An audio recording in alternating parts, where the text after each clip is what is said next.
Assalamualaikum warahmatullahi wabarakatuh. Alhamdulillah wassalatu wassalamu ala Rasulillah wa ala alihi wa ashabihi wa mawala amma ba'd. Rabbi shrah li sadri wa yassir li amri wa hlul 'uqdatam min lisani yafqahu qawli. Saudaraku, jumpa lagi dengan Gifari TV dengan saya Soleh Sofyan. Hari ini kita akan membahas kalau jodoh itu takdir, kenapa harus ada perceraian? Bicara tentang jodoh, bicara tentang naluriah manusia yang diatur oleh agama. Maka bahasanya adalah an-nikahu sunnati. Sunnah di dalam beragama salah satu adalah pernikahan. Maka ketika mereka melaksanakan pernikahan, dia sudah menjalankan bagian daripada aturan-aturan agama, menjalankan tentang perintah-perintah agama itu sendiri. Lalu ada yang bertanya, kalau jodoh itu takdir, kenapa harus ada perceraian? Bicara tentang takdir yang dikaitkan dengan nilai-nilai kemanusiaan memang unik. Beragam macam kompleks masalah-masalah yang ada diri manusia, terkadang apakah ini takdir atau bukan.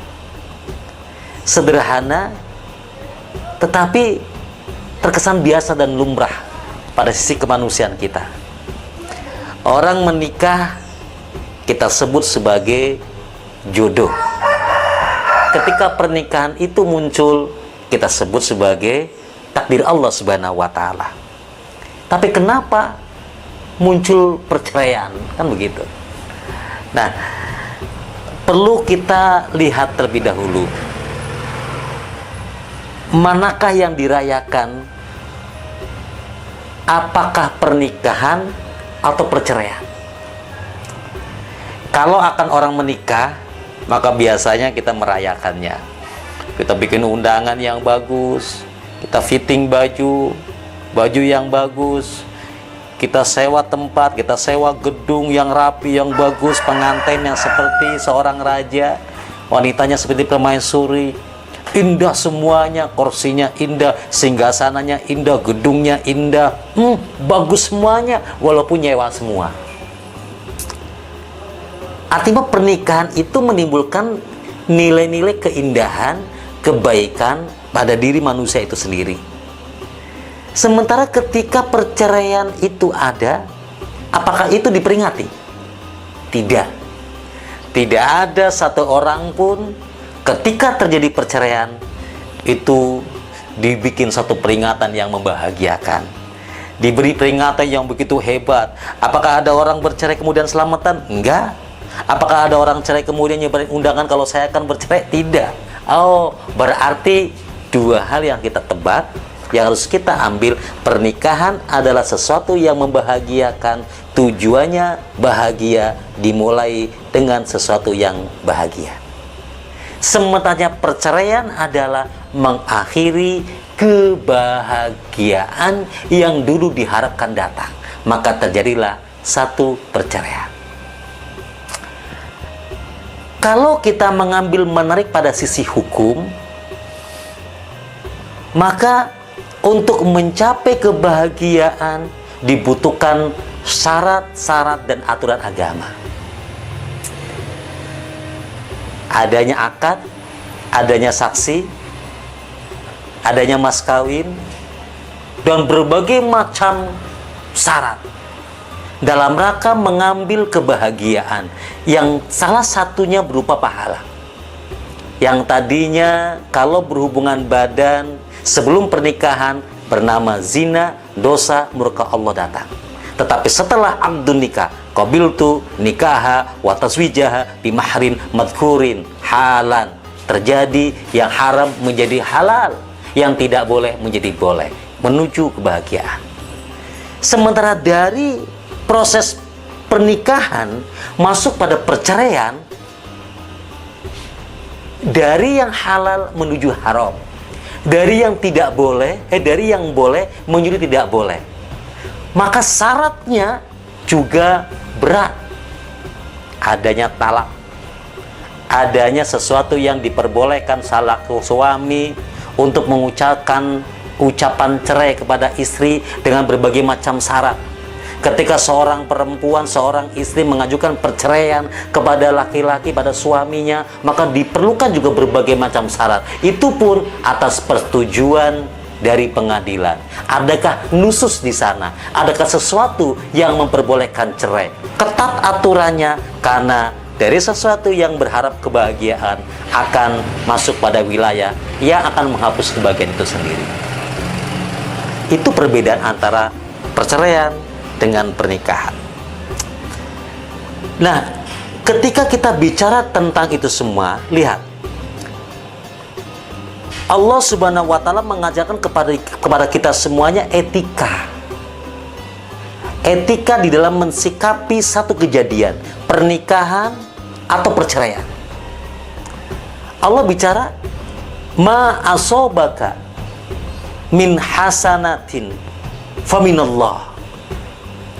Apa yang menimpa kepadamu berupa kebaikan, maka itu berasal dari Allah. Takdir. Ketika takdir itu Allah munculkan kepada manusia, maka kebaikan akan muncul. Takdir kebaikan Allah. Maka kalau kita mendapatkan kebahagiaan, dapat rizki, kita mengucapkan alhamdulillah. Dapat anak yang soleh, mengucapkan alhamdulillah. Semua yang bersifat kebahagiaan dan menyenangkan, kita mengucapkan alhamdulillah, karena itu adalah faminallah, dari Allah Subhanahu wa Ta'ala, min hasanah, dari kebaikan. Sebaliknya, wa ma asobaka min sayyi'atin famin nafsik. Apa yang menimpamu berupa keburukan, maka itu berasal dari dirimu sendiri. Lihat surah An-Nisa ayat 79. Allah mengajarkan kepada kita etika tersebut supaya kita pandai untuk berintrospeksi diri. Ada nilai muhasabah pada diri kita semuanya. Ketika kebaikan sudah Allah berikan, tapi tiba-tiba ternyata keburukan itu yang muncul, berarti ada yang salah pada diri kita. Kebaikan takdir Allah lewat sebuah pernikahan Allah berikan kepada kita. Jodoh ada, istri cantik, semok, molek, dan seluruh apa yang ada. Tapi ternyata keburukan muncul. Apa itu perceraian? Maka ada introspeksi pada diri kita. Gerangan apa yang salah pada diri kita. Jadi saudaraku, sebenarnya adalah ketika takdir sudah Allah berikan kepada kita lewat sebuah jodoh, kita sendiri yang harus merawat. Kita sendiri yang harus merawat. Berharap istri yang soleh, kita pun harus menjadi orang yang soleh dulu. Berharap suami yang soleh, istri pun harus soleh. Berharap anak yang soleh, yang baik, maka kita pun sebagai orang tua harus menjadi orang yang baik. Kateh kalau orang Betawi teh, bapak kalong anak kampet, bapak nyolong anak nyopet. Kan begitu. Ketika itu tidak dirawat, berharap istri yang soleh, suaminya nggak soleh, berangkat pagi pulang sore, potang pating poyang payung pelorak pelorok, pantat panas pinggang pegel, nyari duit habis-habisan, tapi sholat ditinggalkan, asal ditinggalkan, marib ditinggalkan, cari duit nggak pernah mempertimbangkan mana halal mana haram, habis-habisan nggak jelas, pulang ke rumah anak dikasih makan yang haram, istri dikasih makan yang haram, maka jangan berharap kalau istrinya soleh. Terjadi percekcokan karena istrinya tidak soleh dan kita tidak didik istri kita menjadi istri yang soleh, maka di sana ada perceraian. Takdir Allah mengantarkan kita karena buah dari keburukan tingkah laku dan kelakuan kita sendiri. Sebelum saya tutup, bahwa siapa hari ini menghadapi proses perceraian, introspeksi dirilah. Dan siapa yang hari ini mendapatkan kenikmatan akan jodohnya, rawatlah jodoh itu. Kita hadir tidak hanya sebagai seorang suami, tapi kita hadir juga sebagai seorang pendidik. Bukankah kebaikan itu bisa kita ambil dari sesuatu yang baik? Tetapi yang jauh lebih hebat adalah kebaikan itu bisa kita ambil dari sesuatu yang buruk sekalipun. Kita menjadi pendidik. Seorang dai tidak hanya jalan dari panggung ke panggung bertemu dengan orang-orang yang baik, tapi seorang dai adalah yang turun ke pasar, yang turun ke jalanan, mencari orang-orang yang belum baik untuk menjadi baik. Itu dai yang sebenarnya. Ada satu cerita. Ada seorang tokoh sufi yang bernama Abu Yazid Al-Bustami yang merasakan kegelisahan yang amat sangat.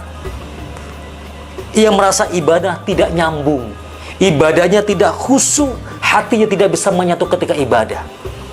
Sujud terasa hampa, matanya kering oleh tangisan karena penyesalan tidak merasakan khusyuk. Dia koreksi kanan kiri tidak menemukan sesuatu, maka dia datang ke ibunya.